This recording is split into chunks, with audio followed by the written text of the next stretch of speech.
White chicken stew ডান।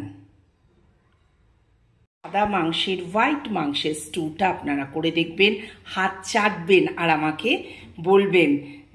এটা কিন্তু পাউরুটির সাথেও খাওয়া যাবে আর রুটির সাথেও খাওয়া যাবে, আর আপনারা যদি হালকা পাতলা খেতে চান তো ভাতের সাথেও নট ব্যাড, দারুণ হবে।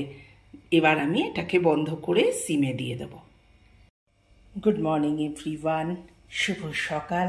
কেমন আছেন বন্ধুরা? নতুন একটা ব্লগে স্বাগত।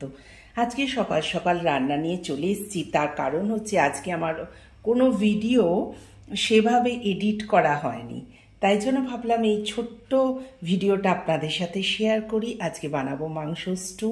দেখছেন তো চিকেন এখানে কিছু অল্প একটু ছিল, তাই মাথা খাটিয়ে বার করলাম। এখানে আলু কেটে রেখেছি, এখানে গাজর, এখানে টমেটো, এখানে বিনস, পেঁয়াজ, কাঁচা লঙ্কা, এখানে নিয়ে নিয়েছি রসুন আর আদা কুচি করে। এই হচ্ছে আমার স্টু বানানোর আজকে হোয়াইট মাংসের স্টু, শুধু সাদা, এতে কিন্তু হলুদ ব্যবহার হবে না।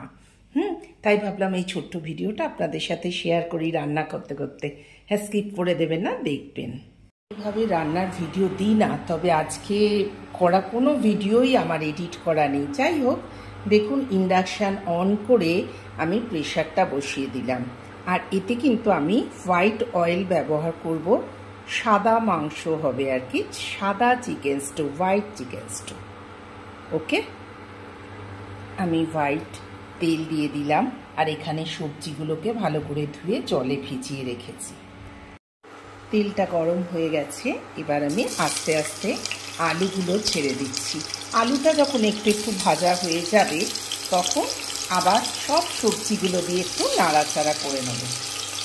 এগুলো মোটামুটি হালকা ভাজা হয়ে গেছে। এবার আমি এক এক করে সব সবজিগুলোকে এর ভেতর দিয়ে দিচ্ছি,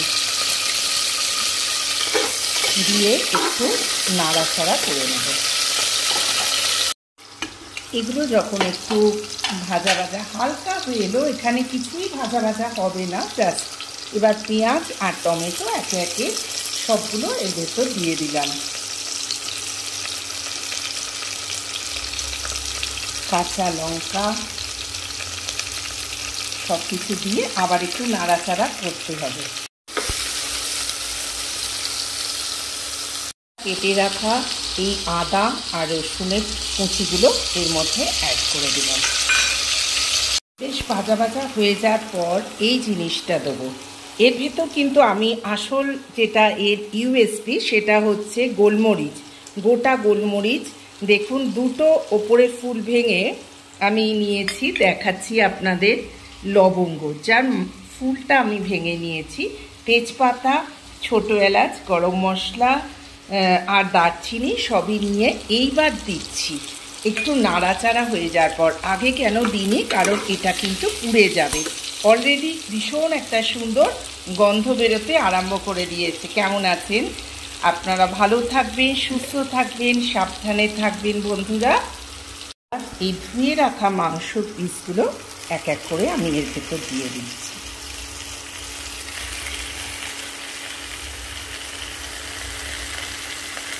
তারপর আবার সেই নাড়াচাড়া, মাংস দিয়ে আমরা এটাকে একটু 5 মিনিট নাড়াচাড়া করে নেব। 2-4 মিনিট নাড়াচাড়া করে নিয়ে যাতে চিকেনের আষ্টে গন্ধটা চলে যায়, তারপর দিয়ে দিচ্ছি গোলমরিচের গুঁড়ো।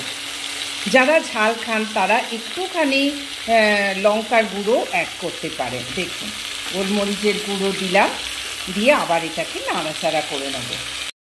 আমি কি অল্প একটুখানি লঙ্কা গুঁড়ো দিয়েছি, নুন আর 2-4 দানা চিনি দিয়ে আবার এটাকে সুন্দর করে নাড়াচাড়া করে নেব। এখনই যা স্মেল বেরোচ্ছে বন্ধুরা, করে দেখবেন দারুণ হবে।